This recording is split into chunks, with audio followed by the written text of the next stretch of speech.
اس نے قسم پرسی کی حالت میں تنگ آ کر اپنے آپ کو صورتحال کے حوالے کر دیا۔ احمد کمال نے یہ دیکھ لیا تھا کہ ایسے حسن اور ایسے دلگداز جسم والی لڑکی معمولی لڑکی نہیں۔ مصر کے اس حصے میں ایسی فرنگی لڑکی کیسے آ سکتی تھی؟ اس نے لڑکی سے پوچھا تو لڑکی نے جواب دیا کہ وہ قافلے سے بچھڑ گئی ہے، آندھی میں گھوڑا بے قابو بے لگام ہو گیا تھا۔ احمد کمال ایسے جواب سے مطمئن نہیں ہو سکتا تھا۔ اس نے 3-4 اور سوال کیے تو لڑکی کے ہونٹ کانپنے لگے۔ احمد کمال نے کہا، اگر تم یہ کہتی کہ تم اغوا کی ہوئی لڑکی ہو اور آندھی نے تمہیں چھڑا دیا ہے تو شاید میں مان جاتا، تمہیں جھوٹ بولنا نہیں آتا۔ اتنے میں اس سپاہی نے جو احمد کمال کے ساتھ تھا خیمے کا پردہ اٹھایا اور ایک تھیلا اور ایک مشکیزہ احمد کمال کو دے کر کہا کہ یہ اس لڑکی کے گھوڑے کی زین کے ساتھ بندھے ہوئے تھے۔ احمد کمال تھیلا کھولنے لگا تو لڑکی نے گھبرا کر تھیلے پر ہاتھ رکھ لیا۔ اس کے چہرے کا رنگ بدل گیا۔ احمد کمال نے تھیلا اسے دے کر کہا، لو خود کھول کر دکھا دو۔ لڑکی کی زبان جیسے کنگ ہو گئی تھی۔ اس نے بچوں کے انداز سے تھیلا پیٹ پیچھے کر لیا۔ احمد کمال نے کہا، یہ تو ہو نہیں سکتا کہ میں تمہیں کہہ دوں کہ چلی جاؤ، مجھے کوئی حق نہیں پہنچتا کہ تمہیں روکوں، لیکن ایک ایسی لڑکی کو جو آبادیوں سے دور اکیلی گھوڑے پر بے ہوشی کی حالت میں بھٹکتی ہوئی پائی گئی ہے، اسے میں اکیلا چھوڑ نہیں سکتا۔ یہ میرا انسانی فرض ہے۔ مجھے اپنا ٹھکانہ بتا دو، میں تمہیں اپنے سپاہیوں کے ساتھ حفاظت سے پہنچا دوں گا۔ اگر نہیں بتاؤ گی تو تمہیں مشتبہ لڑکی سمجھ کر قاہرہ اپنی حکومت کے پاس بھیج دوں گا۔ تم مصری نہیں ہو، تم سوڈانی نہیں ہو۔ لڑکی کے آنسو بہنے لگے۔ وہ جس مصیبت سے گزر کر آئی تھی اس کی دہشت اور ہولناکی اس پر پہلے ہی غالب تھی۔ اس نے تھیلا احمد کمال کے آگے پھینک دیا۔ احمد نے تھیلا کھولا تو اس میں سے کچھ کھجوریں، 2-4 چھوٹی موٹی عام سی چیزیں نکلیں اور ایک تھیلی نکلی۔ یہ کھولی تو اس میں سے سونے کے بہت سے سکے اور ان میں سونے کی باریک سی زنجیر کے ساتھ چھوٹی سی سیاہ لکڑی کا سلیب نکلی۔ احمد کمال اس سے یہی سمجھ سکا کہ لڑکی عیسائی ہے۔ اسے غالباً معلوم نہیں تھا کہ جو عیسائی مسلمان کے خلاف لڑنے کے لیے صلیبی لشکر میں شامل ہوتا ہے وہ ایک سلیب پر حلف اٹھاتا ہے اور چھوٹی سی ایک سلیب ہر وقت اپنے پاس رکھتا ہے۔ احمد کمال نے اس سے کہا، اس تھیلے میں میرے سوال کا جواب نہیں۔ اگر میں یہ سارا سونا تمہیں دے دوں تو میری مدد کرو گے؟ لڑکی نے پوچھا۔ کیسی مدد؟ مجھے فلسطین پہنچا دو، لڑکی نے جواب دیا، اور مجھ سے کوئی سوال نہ پوچھو۔ میں فلسطین تک بھی پہنچا دوں گا، لیکن سوال ضرور پوچھوں گا۔ اگر مجھ سے کچھ بھی نہ پوچھو تو اس کا الگ انعام دوں گی۔ وہ کیا ہوگا؟ گھوڑا تمہیں دے دوں گی، لڑکی نے جواب دیا، اور 3 دنوں کے لیے مجھے اپنی لونڈی سمجھ لو۔ احمد کمال نے اس سے پہلے ہاتھ میں کبھی اتنا سونا نہیں اٹھایا تھا اور اس نے ایسا حیران کن حسن اور جسم بھی نہیں دیکھا تھا۔ اس نے اپنے سامنے پڑے ہوئے سونے کی چمکتے ہوئے ٹکڑوں کو دیکھا، پھر لڑکی کے ریشم جیسے بالوں کو دیکھا جو سونے کے تاروں کی طرح چمک رہے تھے، پھر اس کی آنکھوں کو دیکھا جن میں وہ طلسماتی چمک تھی جو بادشاہوں کو ایک دوسرے کا دشمن بنا دیا کرتی ہے۔ وہ تنومند مرد تھا، کماندار تھا، ان دستوں کا حاکم تھا جو سرحد پر پہرا دے رہے تھے۔ اسے روکنے، پوچھنے اور پکڑنے والا کوئی نہ تھا، مگر اس نے سکے تھیلی میں ڈالے، سلیب بھی تھیلی میں رکھی اور تھیلی لڑکی کی گود میں رکھ دی۔ کیوں؟ لڑکی نے پوچھا۔ یہ قیمت تھوڑی ہے؟ بہت تھوڑی، احمد کمال نے کہا۔ ایمان کی قیمت خدا کے سوا کوئی نہیں دے سکتا۔ لڑکی نے کچھ کہنا چاہا لیکن احمد کمال نے اسے بولنے نہ دیا اور کہا، میں اپنا فرض اور اپنا ایمان فروخت نہیں کر سکتا۔ سارا مصر میرے اعتماد پر آرام کی نیند سوتا ہے۔ 3 مہینے گزرے، سوڈانیوں نے قاہرہ پر حملہ کرنے کی کوشش کی تھی۔ اگر میں یہاں نہ ہوتا اور اگر میں ان کے ہاتھ اپنا ایمان فروخت کر دیا ہوتا تو یہ لشکر قاہرہ میں داخل ہو کر تباہی برپا کر دیتا۔ تم مجھے اس لشکر سے زیادہ خطرناک نظر آتی ہو۔ کیا تم جاسوس نہیں ہو؟ نہیں، تم یہی بتا دو کہ تمہیں آندھی نے کسی ظالم کے پنجے سے بچایا ہے یا تم آندھی سے بچ کر نکلی ہو؟ لڑکی نے بے معنی سا جواب دیا تو احمد کمال نے کہا، مجھے تمہارے متعلق یہ جاننے کی ضرورت نہیں کہ کون ہو اور کہاں سے آئی ہو۔ میں کل تمہیں قاہرہ کے لیے روانہ کر دوں گا۔ وہاں ہمارا جاسوسی اور سراغ رسانی کا ایک محکمہ ہے، وہ جانے اور تم جانو، میرا فرض پورا ہو جائے گا۔ اگر اجازت دو تو میں اس وقت ذرا سا آرام کر لوں۔ لڑکی نے کہا، کل جب قاہرہ کے لیے مجھے روانہ کرو گے تو شاید تمہارے سوالوں کا جواب دے دوں۔ لڑکی رات بھر کی جاگی ہوئی اور دن کے ایسے خوفناک سفر کی تھکی ہوئی تھی، لیٹی اور سو گئی۔ احمد کمال نے دیکھا کہ وہ نیند میں بڑبڑاتی تھی، بے چینی میں سر ادھر ادھر مارتی تھی اور ایسے پتہ چلتا تھا جیسے خواب میں رو رہی ہو۔ احمد کمال نے اپنے ساتھیوں کو بتا دیا کہ یہ ایک مشکوک فرنگی لڑکی پکڑی گئی ہے جسے کل قاہرہ بھیجا جائے گا۔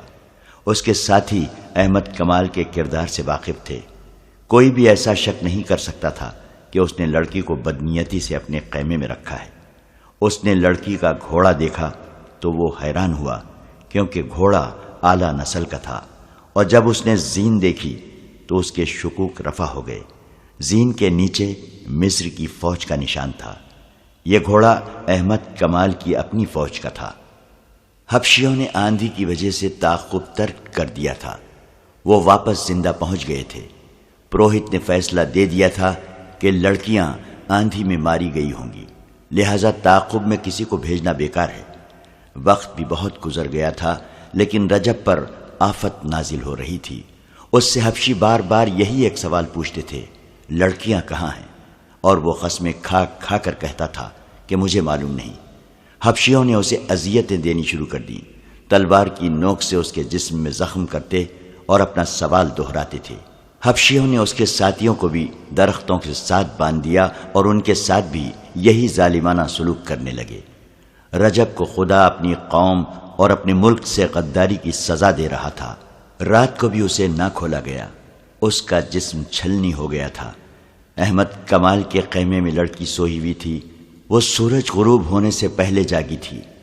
احمد کمال نے اسے کھانا کھلایا تھا، اس کے بعد وہ پھر سو گئی تھی۔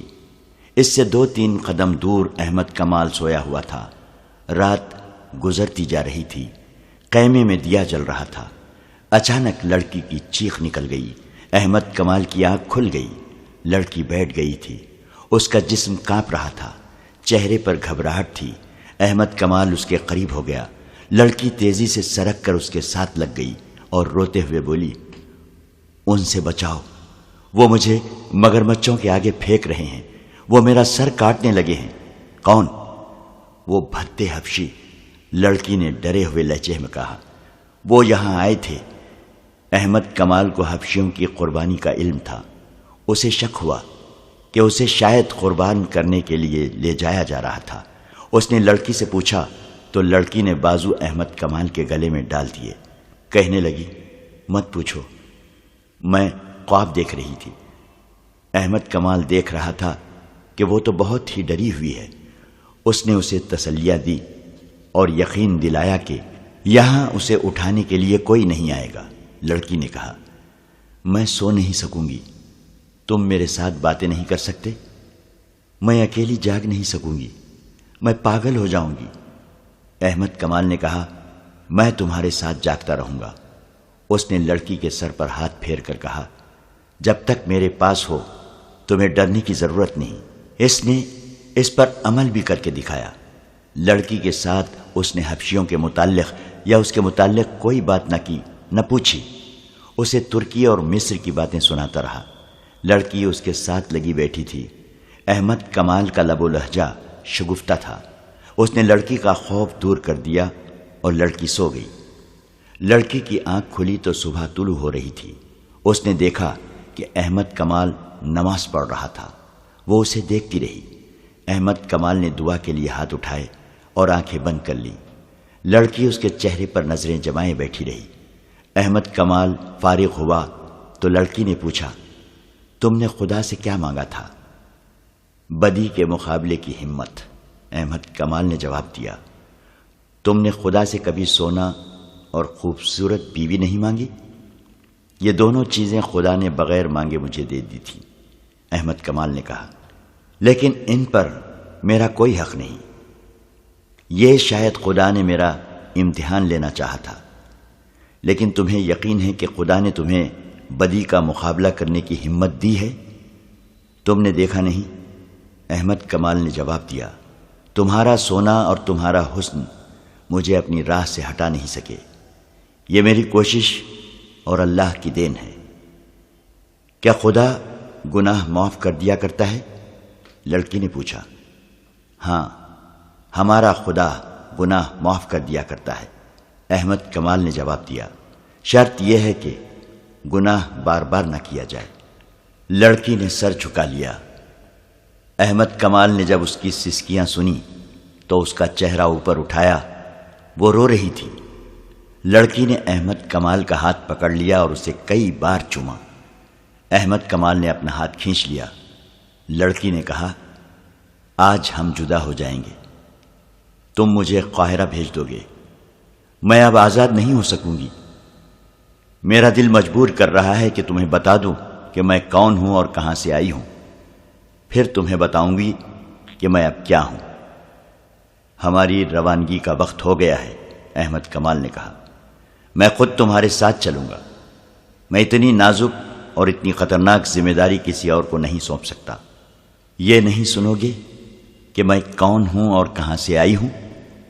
اٹھو، احمد کمال نے کہا، یہ سننا میرا کام نہیں۔ وہ خیمے سے باہر نکل گیا۔ کچھ دیر بعد قاہرہ کی سمت 6 گھوڑے جا رہے تھے۔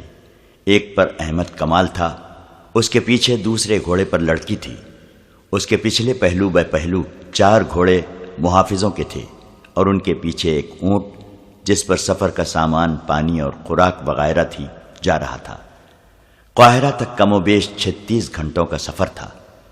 لڑکی نے 2 مرتبہ اپنا گھوڑا اس کے پہلو میں کر لیا اور دونوں مرتبہ احمد کمال نے اس سے کہا کہ وہ اپنا گھوڑا اس کے اور 2 محافظوں کے درمیان رکھے۔ اس کے سوا اس نے لڑکی کے ساتھ کوئی اور بات نہ کی۔ سورج غروب ہونے کے بعد احمد کمال نے قافلے کو روک لیا اور پڑاؤ کا حکم دیا۔ رات لڑکی کو احمد کمال نے اپنے خیمے میں سلایا۔ اس نے دیا جلتا رکھا۔ وہ گہری نیند سویا ہوا تھا۔ اس کی آنکھ کھل گئی۔ کسی نے اس کے ماتھے پر ہاتھ پھیرا تھا۔ اس نے لڑکی کو اپنے پاس بیٹھے دیکھا۔ لڑکی کا ہاتھ اپنے ماتھے پر تھا۔ احمد کمال تیزی سے اٹھ کر بیٹھ گیا۔ اس نے دیکھا کہ لڑکی کے آنسو بہہ رہے تھے۔ اس نے احمد کمال کا ہاتھ اپنے دونوں ہاتھوں میں لیا اور اسے چوم کر بچوں کی طرح بلک بلک کر رونے لگی۔ احمد کمال اسے دیکھتا رہا۔ لڑکی نے آنسو پوچھ کر کہا، میں تمہاری دشمن ہوں۔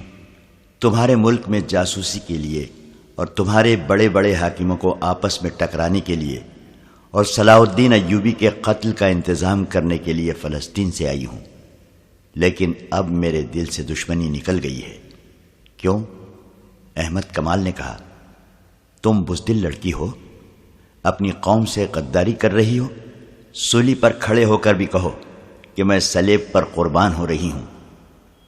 اس کی وجہ سن لو، اس نے کہا، تم پہلے مرد ہو جس نے میرے حسن اور میری جوانی کو قابل نفرت چیز سمجھ کر ٹھکرایا ہے، ورنہ کیا اپنے اور کیا بیگانے مجھے کھلونا سمجھتے رہے۔ میں نے بھی اپنی زندگی کا مقصد سمجھا کہ مردوں کے ساتھ کھیلو، دھوکے دو اور عیش کرو۔ میری تربیت ہی اسی مقصد کے تحت ہوئی تھی جسے تم لوگ بے حیائی کہتے ہو۔ وہ میرے لیے ایک فن ہے، ایک ہتھیار ہے۔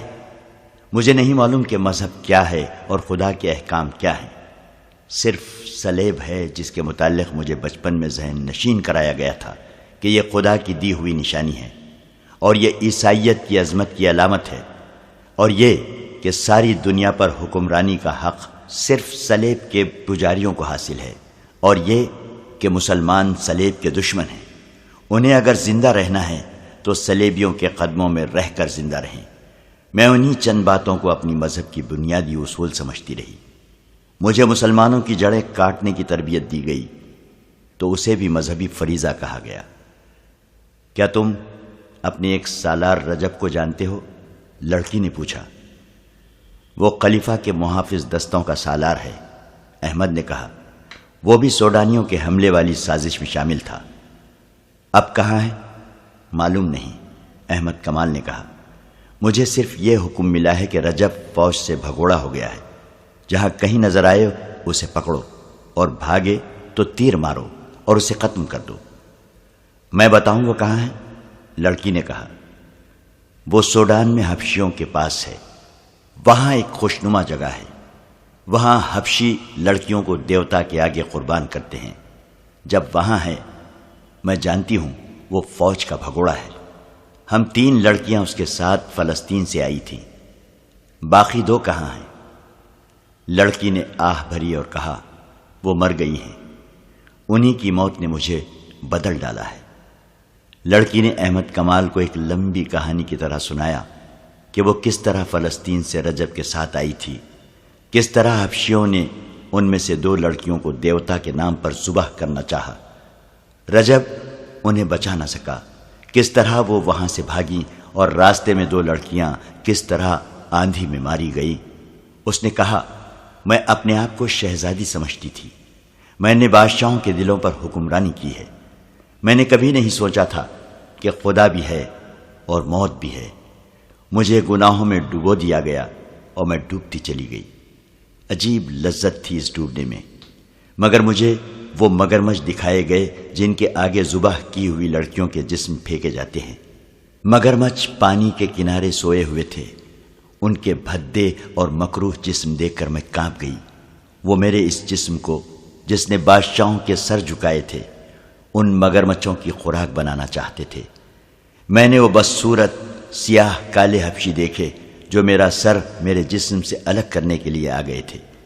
موت کے پردوں کی آواز مجھے سنائی دینے لگی تھی، میری رگ رگ بیدار ہو گئی، میرے اندر سے مجھے آواز سنائی دی۔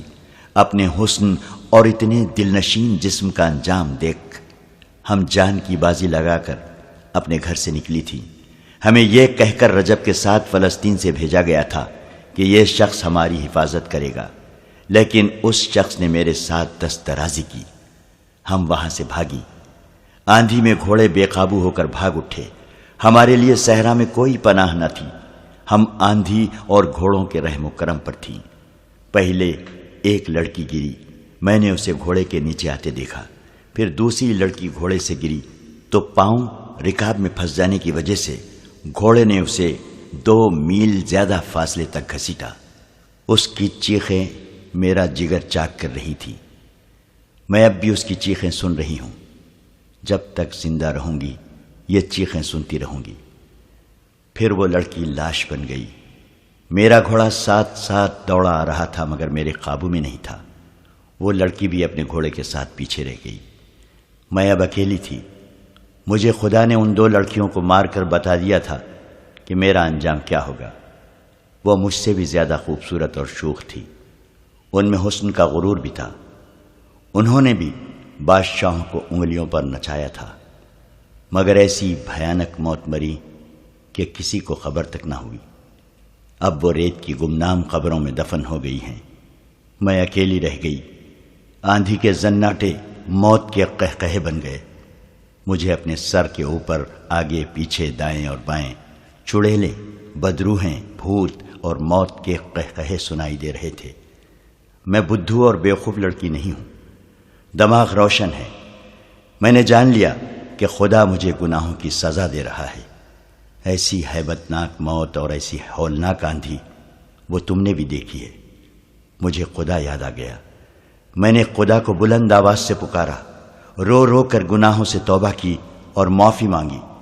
پھر میں بے ہوش ہو گئی، اور جب ہوش میں آئی تو میں تمہارے قبضے میں تھی۔ تمہاری گوری رنگت دیکھ کر میں خوش ہوئی کہ تم یورپی ہو اور میں فلسطین میں ہوں۔ اسی دھوکے میں نے اپنی زبان میں پوچھا تھا کہ کیا میں فلسطین میں ہوں۔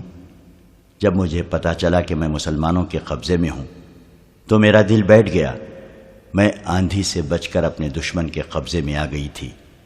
مسلمانوں کے متعلق مجھے بتایا گیا تھا کہ عورتوں کے ساتھ درندوں جیسا سلوک کرتے ہیں، لیکن تم نے میرے ساتھ وہ سلوک کیا جس کی مجھے توقع نہیں تھی۔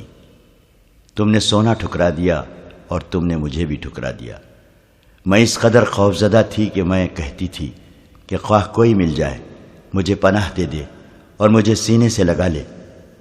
تمہارے متعلق مجھے ابھی تک یقین نہیں آیا تھا کہ تمہارا کردار پاک ہے۔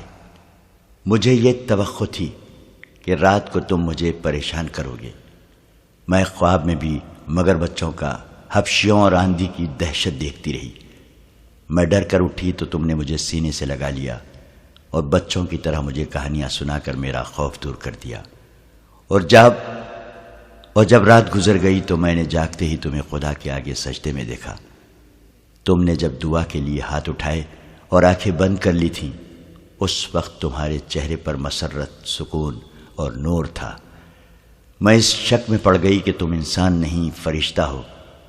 کوئی انسان سونے اور مجھ جیسی لڑکی سے منہ نہیں موڑ سکتا۔ میں نے تمہارے چہرے پر جو سکون اور مسرت دیکھی تھی، اس نے میرے آنسو نکال دیے۔ میں تم سے پوچھنا چاہتی تھی کہ یہ سکون تمہیں کس نے دیا ہے؟ میں تمہارے وجود سے اتنی متاثر ہوئی کہ میں نے تمہیں دھوکے میں رکھنا بہت بڑا گناہ سمجھا۔ میں تمہیں یہ کہنا چاہتی تھی کہ میں تمہیں اپنے متعلق ہر ایک بات بتا دوں، اس کے عوض مجھے یہ کردار اور یہ سکون دے دو، اور میرے دل سے وہ دہشت اتار دو جو مجھے بڑی ہی تلخ اذیت دے رہی ہے۔ مگر تم نے میری بات نہ سنی۔ تمہیں فرض عزیز تھا۔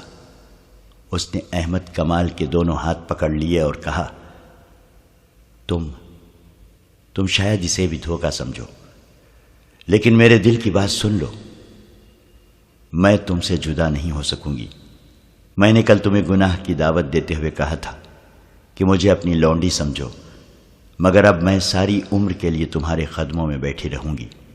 مجھے اپنی لونڈی بنا لو اور اس کے عوض مجھے وہ سکون دے دو جو میں نے نماز کے وقت تمہارے چہرے پر دیکھا تھا۔ میں تمہیں بالکل نہیں کہوں گا کہ تم مجھے دھوکہ دے رہی ہو۔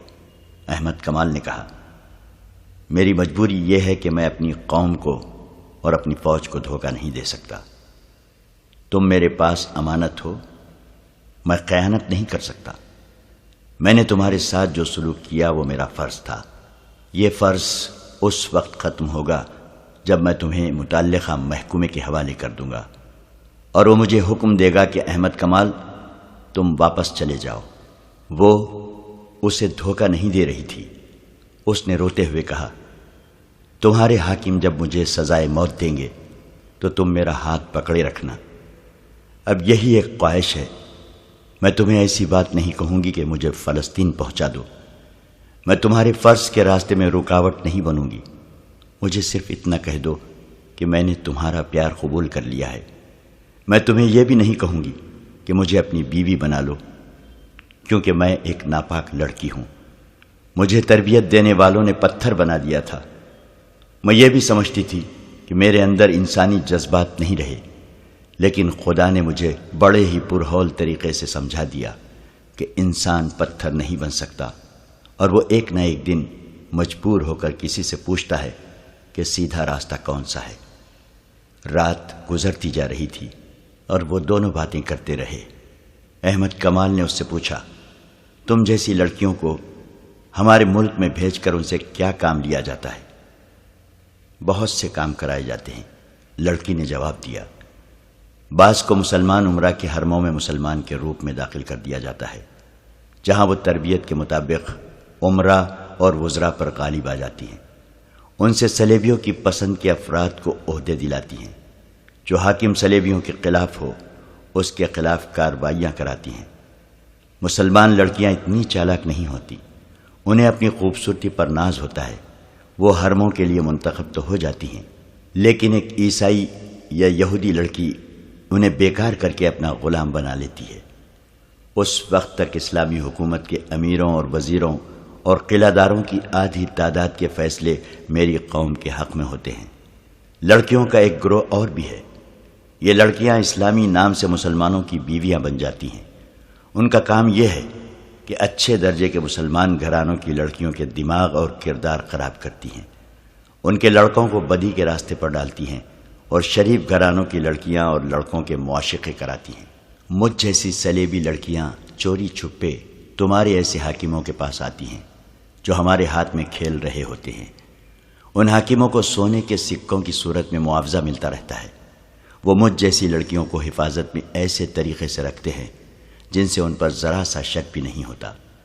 یہ لڑکیاں اعلیٰ درجے کے حاکموں کے درمیان رقابت اور غلط فہمیاں پیدا کرتی اور صلاح الدین ایوبی اور نور الدین زنگی کے خلاف ناپسندیدگی پیدا کرتی ہیں۔ مجھے 2 لڑکیوں کے ساتھ اسی کام کے لیے رجب کے حوالے کیا گیا تھا۔ وہ اسے صلیبیوں کی درپردہ کارروائیوں اور مسلمانوں کی ایمان فروشی کی تفصیل سناتی رہی۔ احمد کمال سنتا رہا۔ دوسرے دن سورج غروب ہونے سے بہت پہلے یہ قافلہ قاہرہ پہنچ گیا۔ احمد کمال علی بن سفیان کے پاس گیا اور اسے لڑکی کے متعلق تمام تر رپورٹ دے کر لڑکی اس کے حوالے کر دی۔ اس نے یہ بھی بتایا کہ رجب حبشیوں کے پاس ہے اور اس نے اس جگہ کو اڈا بنا رکھا ہے جہاں حبشی لڑکی کی قربانی دیا کرتے تھے۔ احمد کمال نے یہ بھی کہا کہ اگر اسے حکم دیا جائے تو وہ رجب کو زندہ یا مردہ وہاں سے لا سکتا ہے۔ علی بن سفیان نے ایسا حکم نہ دیا کیونکہ اس مقصد کے لیے اس کے پاس تربیت یافتہ فوجی تھے۔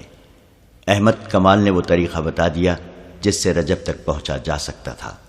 اس نے یہ طریقہ لڑکی کی سنائی ہوئی باتوں کے مطابق سوچا تھا۔ علی بن سفیان پہلے ہی ایک پارٹی سوڈان بھیج چکا تھا۔ اس نے لڑکی سے تفتیش کرنے سے پہلے 4 نہایت ذہین کماندار بلائے اور انہیں احمد کمال کے حوالے کر کے حکم دیا کہ اس کے مطابق وہ سوڈان فوراً چلے جائیں اور رجب کو لانے کی کوشش کریں۔ اس نے احمد کمال کو واپسی سے پہلے آرام کے لیے بھیج دیا اور لڑکی کو اپنے پاس بلا لیا۔ لڑکی سے اس نے پہلا سوال کیا تو لڑکی نے جواب دیا کہ احمد کمال میرے سامنے بیٹھا رہے گا تو جو پوچھو گے بتا دوں گی، ورنہ زبان نہیں کھولوں گی، قاہ جلات کے حوالے کر دو۔ علی بن سفیان نے احمد کمال کو بلا کر اس کے سامنے بٹھا دیا۔ لڑکی نے مسکرا کر بولنا شروع کر دیا۔ اس نے کچھ بھی نہ چھپایا اور آخر میں کہا، مجھے سزا دینی ہے تو میری ایک آخری خواہش پوری کر دو، میں احمد کمال کے ہاتھ سے مرنا چاہتی ہوں۔ اس نے تفصیل سے سنا دیا کہ وہ احمد کمال کی مرید کیوں بن گئی ہے۔ علی بن سفیان نے لڑکی کو قید میں ڈالنے کی بجائے احمد کمال کی تحویل میں رہنے دیا اور سلطان ایوبی کے پاس چلا گیا۔ اسے لڑکی کا سارا بیان سنایا۔ اس نے کہا، آپ کا معتمد فیض الفاطمی ہمارا دشمن ہے، لڑکیوں کو اس کے پاس آنا تھا۔ سلطان ایوبی کا فوری رد عمل یہ تھا، وہ جھوٹ بکتی ہے، تمہیں گمراہ کر رہی ہے۔ فیض الفاطمی ایسا حاکم نہیں۔ امیر محترم، آپ بھول گئے ہیں کہ وہ فاطمی ہیں۔ علی بن سفیان نے کہا، آپ شاید یہ بھی بھول گئے ہیں کہ فاطمی اور فدائیوں کا گہرا رشتہ ہے، یہ لوگ آپ کے وفادار ہو ہی نہیں سکتے۔ سلطان ایوبی گہری سوچ میں کھو گیا۔ وہ غالباً سوچ رہا تھا کہ کس پر بھروسہ کرے۔ کچھ دیر بعد اس نے کہا، علی، میں تمہیں یہ اجازت نہیں دوں گا کہ فیض الفاطمی کو گرفتار کر لو۔ کوئی ایسی ترکیب کرو کہ وہ جرم کرتا پکڑا جائے۔ میں اسے موقع پر پکڑنا چاہتا ہوں اور یہ موقع پیدا کرنا تمہارا کام ہے۔ وہ جنگ جیسے اہم شعبے کا حاکم ہے، سلطنت کے جنگی راز اس کے پاس ہیں۔ مجھے بہت جلدی یہ ثبوت چاہیے کہ وہ ایسے گھناؤنے جرم کا مجرم ہے یا نہیں۔ علی بن سفیان سراغ رسانی کا ماہر تھا۔ خدا نے اسے دماغ ہی ایسا دیا تھا کہ اس نے ایک ترکیب سوچ لی اور سلطان ایوبی سے کہا، لڑکی جن مراحل سے گزر کر آئی ہے ان کی دہشت نے اس کا دماغ معوف کر دیا ہے اور وہ احمد کمال کے لیے جذباتی ہو گئی ہے، کیونکہ اس شخص نے اسے دہشت سے بچایا اور ایسا سلوک کیا کہ لڑکی اس کے بغیر بات ہی نہیں کرتی۔ مجھے امید ہے کہ میں اسی لڑکی کو استعمال کر سکوں گا۔ کوشش کر دیکھو، سلطان ایوبی نے کہا، لیکن یاد رکھو، میں واضح ثبوت اور شہادت کے بغیر تمہیں اجازت نہیں دوں گا کہ فیض الفاطمی کو گرفتار کر لو۔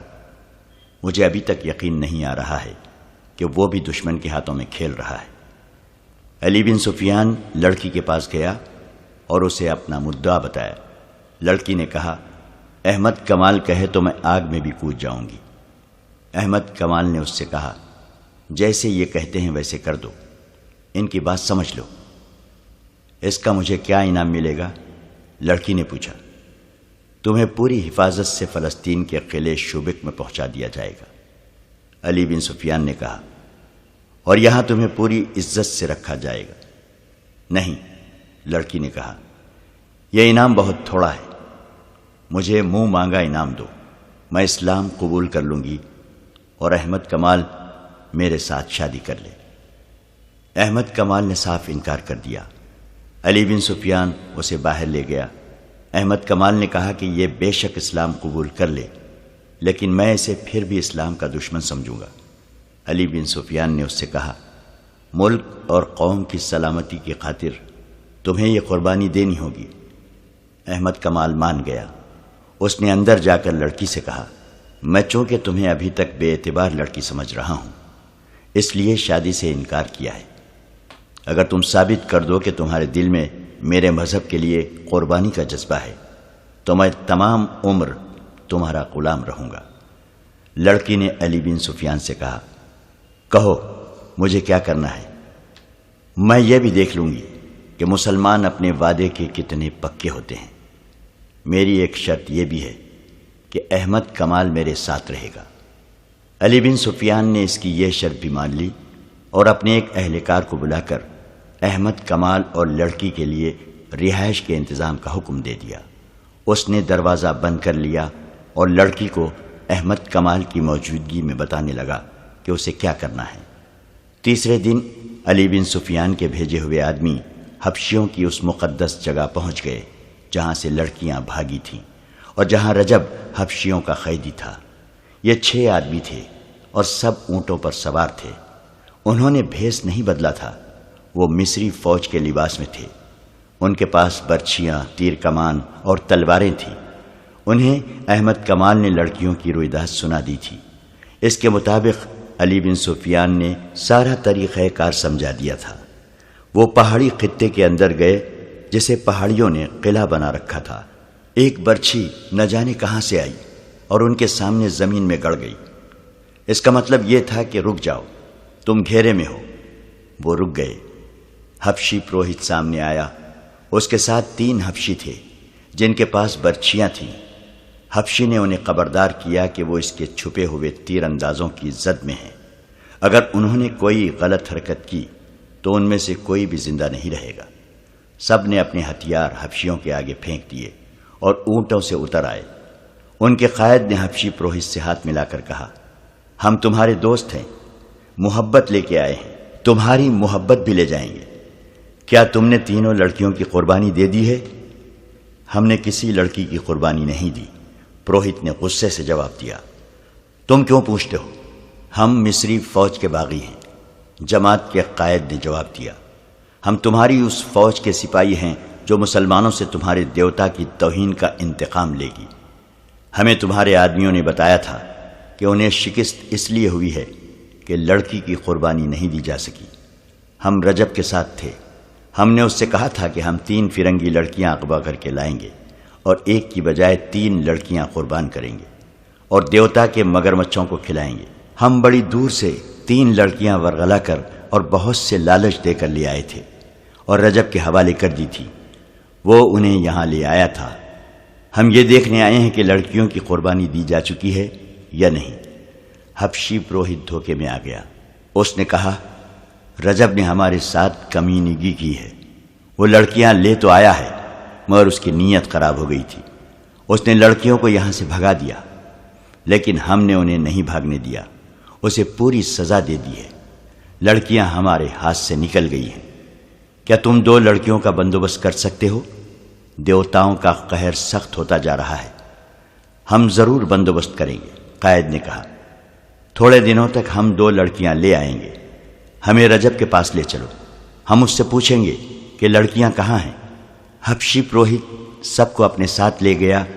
ایک جگہ مٹی کا ایک چوڑا اور گول برتن رکھا تھا جو ایسے ہی ایک برتن سے ڈھکا ہوا تھا۔ پروہت نے اوپر والا برتن اٹھا کر نیچے والے برتن میں ہاتھ ڈالا۔ جب اس نے ہاتھ باہر نکالا تو اس کے ہاتھ میں رجب کا سر تھا۔ چہرے کا ہر ایک نقش بالکل صحیح اور سلامت تھا۔ آنکھیں ادھ کھلی تھی، منہ بند تھا۔ یہ سر اور چہرہ گردن سے کٹ کر جسم سے الگ کیا گیا تھا۔ اس سے پانی ٹپک رہا تھا۔ یہ کوئی دوا تھی جس میں حبشیوں نے سر ڈالا ہوا تھا تاکہ خراب نہ ہو۔ پروہت نے کہا، اس کا جسم مگرمچھوں کو کھلا دیا گیا ہے۔ اس کے ساتھیوں کو ہم نے زندہ جھیل میں پھینک دیا تھا۔ مگرمچھ بھوکے تھے۔ اگر ہمیں یہ سر دے دو تو ہم اپنے تمام ساتھیوں کو دکھائیں گے۔ ایک نے کہا، اور انہیں بتائیں گے کہ جو انگوک کے دیوتا کی توہین کرے گا اس کا انجام یہ ہوگا۔ تم اس شرط پر لے جا سکتے ہو کہ کل سورج غروب ہونے سے پہلے واپس لے آؤ گے۔ پروہت نے کہا، یہ انگوک کے دیوتا کی ملکیت ہے، اگر واپس نہیں لاؤ گے تو تمہارا سر جسم سے جدا ہو جائے گا۔ تیسرے روز رجب کا سر سلطان صلاح الدین ایوبی کے قدموں میں پڑا تھا، اور سلطان ایوبی گہری سوچ میں کھویا ہوا تھا۔ اسی رات کا واقعہ ہے۔ احمد کمال اور لڑکی اس مکان کے برآمدے میں سوئے ہوئے تھے جو انہیں رہائش کے لیے دیا گیا تھا۔ اس مکان میں رہتے ہوئے انہیں 6 روز گزر گئے تھے۔ اس دوران لڑکی احمد کمال سے کہتی رہی تھی کہ وہ فوراً مسلمان ہونے کو تیار ہے اور احمد کمال اس کے ساتھ شادی کر لے، لیکن احمد کمال یہی ایک جواب دیتا تھا، پہلے فرض پورا کریں گے۔ لڑکی نے 2-3 بار اس خدشے کا بھی اظہار کیا تھا کہ اس کے ساتھ دھوکہ ہوگا۔ احمد کمال اسے ابھی ایک ہاتھ دور ہی رکھنے کی کوشش کر رہا تھا۔ اس دوران لڑکی کے دل سے دہشت اتر گئی تھی اور اب وہ ہوش مندی سے سوچنے کے قابل ہو گئی تھی۔ اس رات وہ اور احمد برآمدے میں سوئے ہوئے تھے۔ باہر ایک سپاہی پہرے پر کھڑا تھا۔ آدھی رات سے کچھ دیر پہلے پہرے دار مکان کے ارد گرد گھومنے کے لیے آہستہ آہستہ چلا تو کسی نے پیچھے سے اس کی گردن بازو میں جکڑ لی۔ فوراً بعد اس کے منہ پر کپڑا باندھ دیا گیا۔ ہاتھ اور پاؤں بھی رسیوں میں جکڑ دیے گئے۔ وہ 4 آدمی تھے۔ مکان کا دروازہ اندر سے بند تھا۔ ایک آدمی دیوار سے پیٹ لگا کر کھڑا ہو گیا، دوسرا اس کے کندھے پر چڑھ کر دیوار پھلانگ گیا۔ اندر سے اس نے دروازہ کھول دیا۔ باقی 3 آدمی بھی اندر چلے گئے۔ ایک جو سب سے زیادہ قوی ہیکل تھا، اس نے لڑکی کے منہ پر کپڑا باندھ دیا۔ لڑکی کے جاگنے تک اس نے لڑکی کو دبوچ لیا اور اٹھا کر کندھے پر ڈال لیا۔ 3 آدمیوں نے احمد کمال کو رسیوں سے جکڑ کر اور منہ پر کپڑا باندھ کر پلنگ پر ہی پڑا رہنے دیا۔ اسے مزاحمت کی مہلت ہی نہ ملی۔ باہر جا کر انہوں نے لڑکی پر کمبر ڈال دیا تاکہ کوئی دیکھ لے تو اسے پتہ نہ چل سکے کہ اس آدمی کے کندھوں پر لڑکی ہے۔ شہر سے 4-5 میل دور فرعونوں کے وقتوں کے ایک بہت ہی وسیع و عریض بھول بھلیوں جیسی عمارت کے کھنڈر تھے۔ ان کے متعلق لوگ بہت سی ڈراؤنی باتیں کیا کرتے تھے۔ عمارت کے اندر ایک بلند چٹان ہے۔ اس چٹان کو کاٹ کر بہت سے کمرے اور ان کمروں کے نیچے بھی کمرے بنے ہوئے تھے۔ ان کے اندر وہی جا کر واپس آ سکتا تھا جو ان سے واقف تھا۔ بہت مدت سے کسی نے ان کھنڈروں کے اندر جانے کی جرت نہ کی تھی۔ مشہور ہو گیا تھا کہ اندر جنوں اور بھوتوں کا بسیرا ہے۔ اندر سانپوں کا بسیرا تو ضروری ہی تھا۔ سانپوں کے ڈر سے کوئی اس کھنڈر کے قریب سے بھی نہیں گزرتا تھا۔ بڑی خوفناک کہانیاں سنائی جاتی تھیں۔ اس کے باوجود یہ 4 آدمی جو لڑکی کو اغوا کر کے لے گئے تھے ان کھنڈروں میں داخل ہو گئے، اور داخل بھی اس طرح ہوئے جیسے یہی ان کا گھر تھا۔ وہ غار نما کمروں، غلام گردشوں اور اندھیری گلیوں میں سے بغیر رکے گزرتے گئے۔ آگے مشلوں کی روشنی تھی۔ ان کے قدموں کی آہٹوں سے چمگاڈر اڑتے اور پھڑ پھڑاتے تھے۔ چپکلیاں اور رینگنے والی کئی چیزیں ادھر ادھر بھاگتی پھر رہی تھیں۔ اندر مکڑیوں کے جالے اور کائی بھی تھی۔ وہ چٹان میں بنے ہوئے ایک کمرے میں داخل ہو گئے۔ وہاں ایک آدمی مشل لیے کھڑا تھا جو ان کے آگے آگے چل پڑا۔ آگے سیڑھیاں تھیں جو نیچے اترتی تھیں۔ وہ سب نیچے اتر گئے اور ایک طرف مڑ کر ایک وسیع کمرے میں داخل ہو گئے۔ وہاں فرش پر بستر بچھا تھا۔ اس کے ساتھ بڑی خوشنما دری تھی۔ کمرہ سجا ہوا تھا۔ لڑکی کو بستر پر ڈال کر اس کے منہ سے کپڑا کھول دیا گیا۔ لڑکی غصے سے بولی، میرے ساتھ یہ سلوک کیوں کیا گیا ہے؟ میں مر جاؤں گی، کسی کو اپنے قریب نہیں آنے دوں گی۔ اگر تمہیں وہاں سے اٹھوا نہ لیا جاتا تو کل صبح تک تمہیں جلاد کے حوالے کر دیا جاتا۔ ایک آدمی نے کہا، میرا نام فیض الفاطمی ہے، تمہیں میرے پاس آنا تھا، باقی دو کہاں ہیں؟ تم اکیلی کیسے پکڑی گئی ہو؟ رجب کہاں ہے؟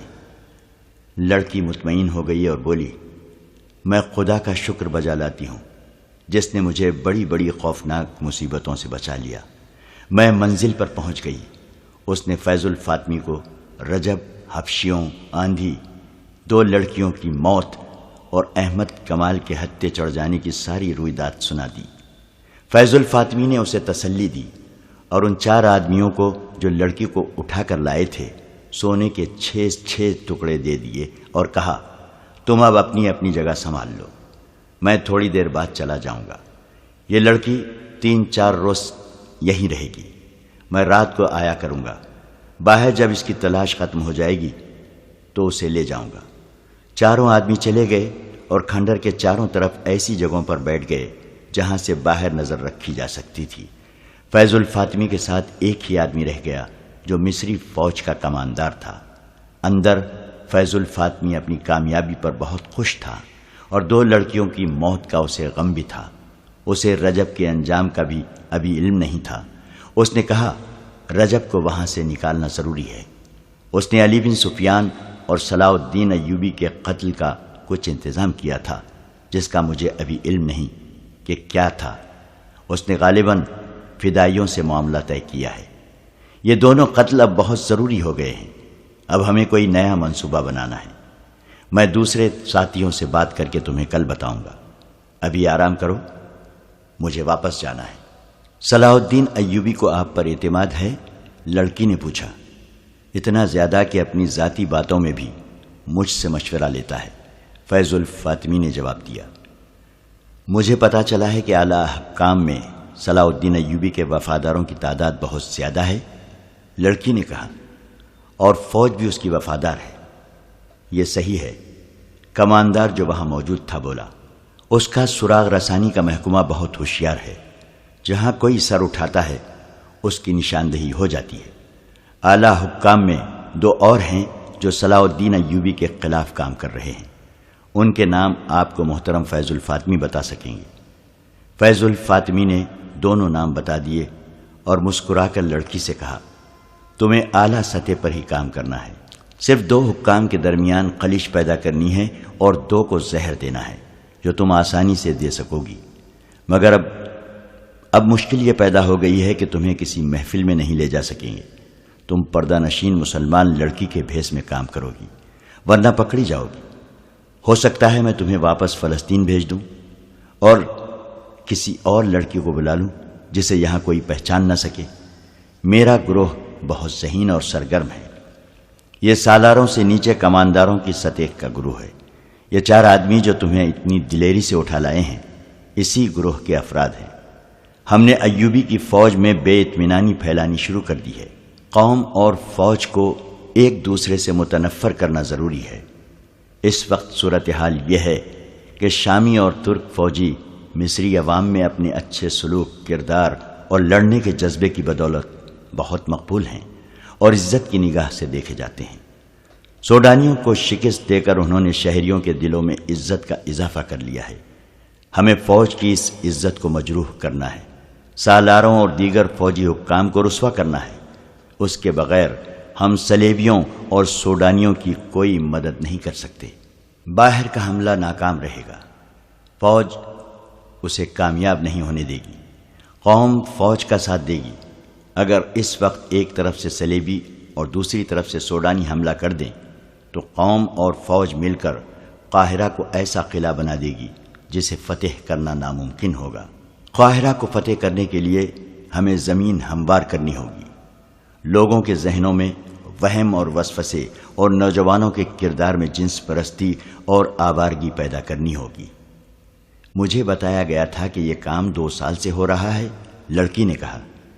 خاصی کامیابی بھی ہوئی ہے، فیض الفاطمی نے کہا۔ بدکاری میں اضافہ ہو گیا ہے، مگر صلاح الدین ایوبی نے ایک تو نئے مدرسے کھول دیے ہیں اور دوسرے مسجدوں میں خطبے سے خلیفہ کا نام نکل کر کوئی اور ہی رنگ پیدا کر دیا ہے۔ اور لڑکوں کو عسکری تعلیم دینی شروع کر دی ہے۔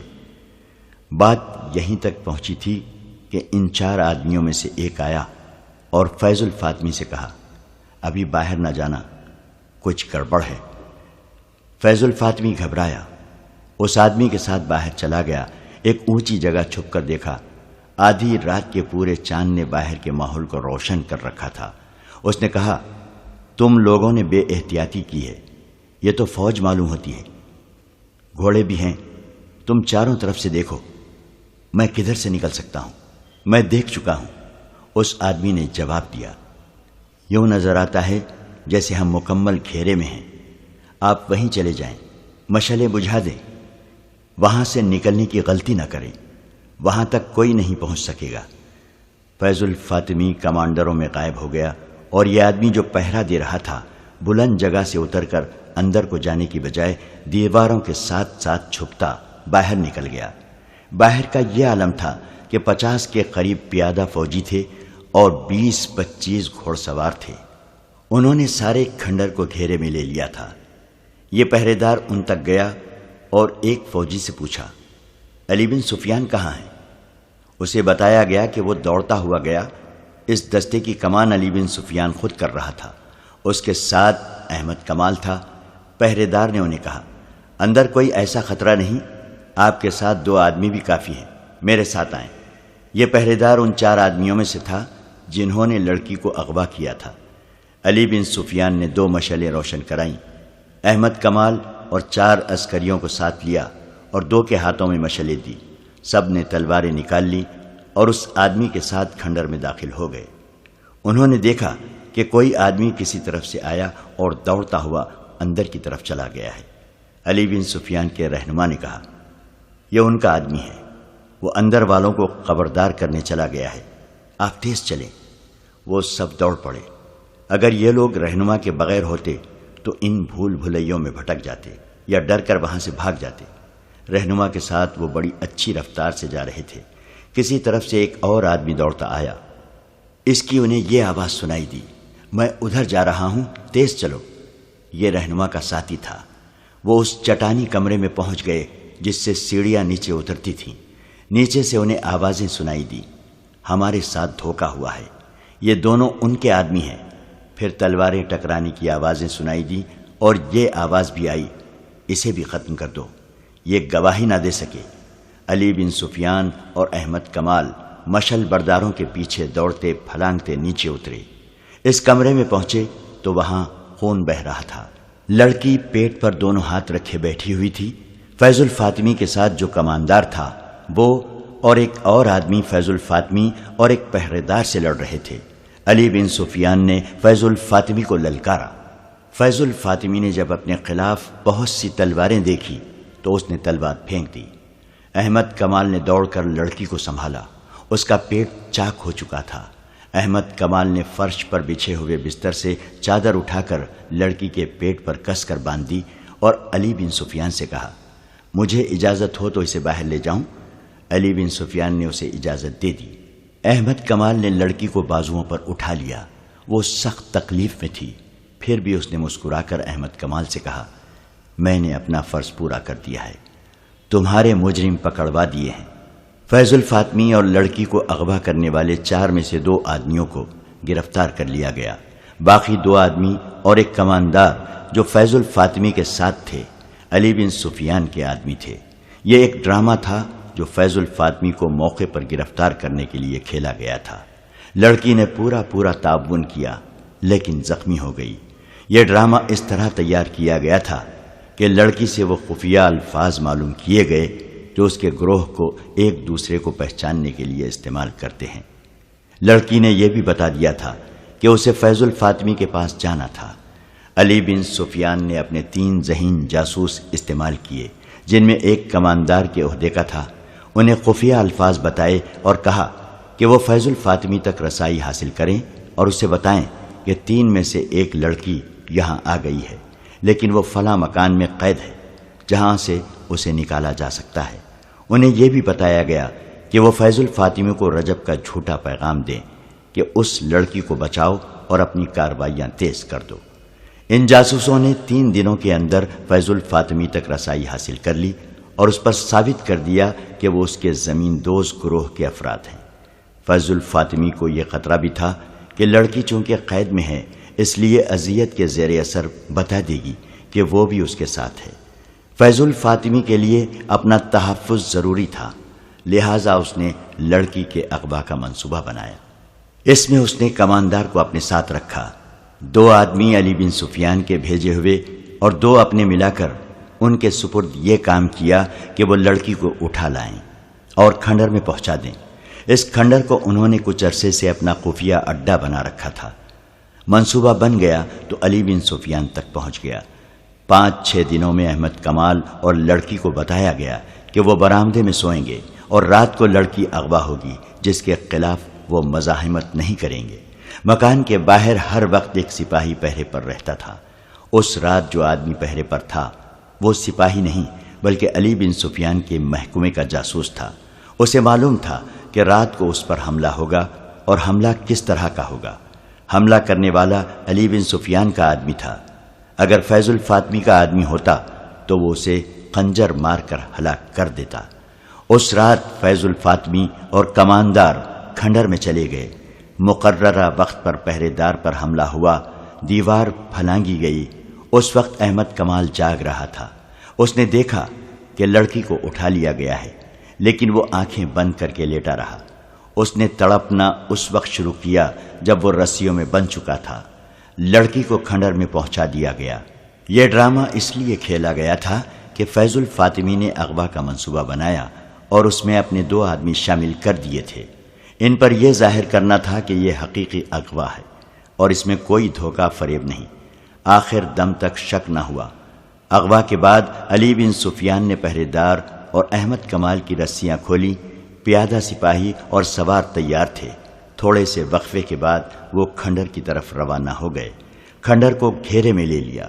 انہیں سب سے پہلے علی بن سفیان کے ہی ایک آدمی نے دیکھا جس نے فیض الفاطمی کو جا کر اطلاع دی۔ اسے باہر لا کر گھیرا دکھایا اور یہ مشورہ دیا کہ وہ اسی کمرے میں چلا جائے۔ اسے ادھر بھیج کر یہ آدمی باہر نکل گیا اور علی بن سفیان اور احمد کمال کو اندر لے گیا۔ یہ آدمی کی دانشمندی تھی کہ اس نے فیض الفاطمی کو اسی کمرے میں چھپے رہنے پر قائل کر لیا تھا۔ اگر وہ کھنڈر کے بھول بھلیوں جیسے کمروں، برآمدوں، گلیوں اور تہہ خانوں میں نکل جاتا تو اسے پکڑنا آسان نہ ہوتا۔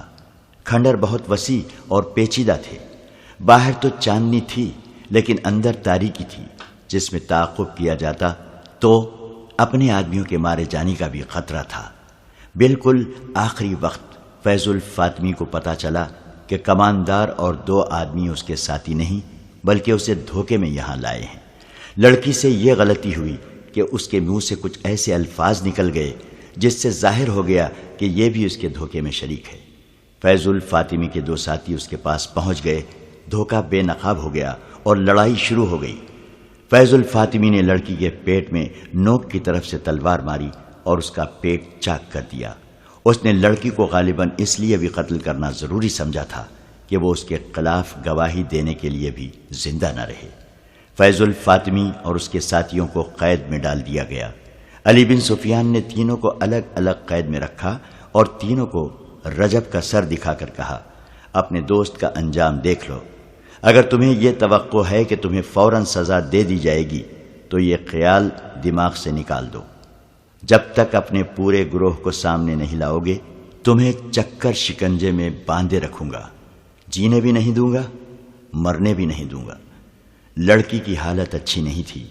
طبیبوں اور جراحوں نے اسے بچانے کی پوری کوشش کر ڈالی مگر کٹی ہوئی انتڑیوں کا کوئی علاج نہ ہو سکا۔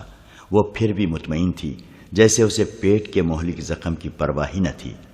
اس کا ایک ہی مطالبہ تھا کہ احمد کمال کو میرے پاس بیٹھا رہنے دو۔ سلطان ایوبی بھی اس کی عیادت کے لیے آیا۔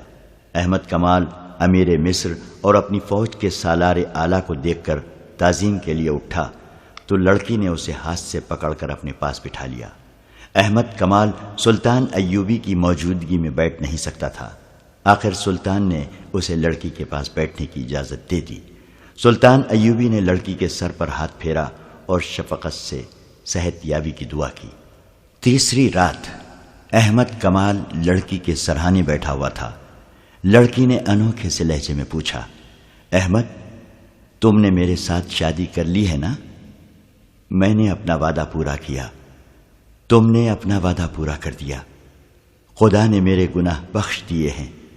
اس کی زبان لڑکھڑانے لگی۔ اس نے احمد کمال کا ہاتھ اپنے دونوں ہاتھوں میں مضبوطی سے پکڑ لیا، مگر گرفت فوراً ڈھیلی پڑ گئی۔ احمد کمال نے کلمہ شریف پڑھا اور لڑکی کو خدا کے سپرد کر دیا۔ دوسرے دن سلطان ایوبی کے حکم کے مطابق لڑکی کو مسلمانوں کے قبرستان میں دفن کر دیا گیا۔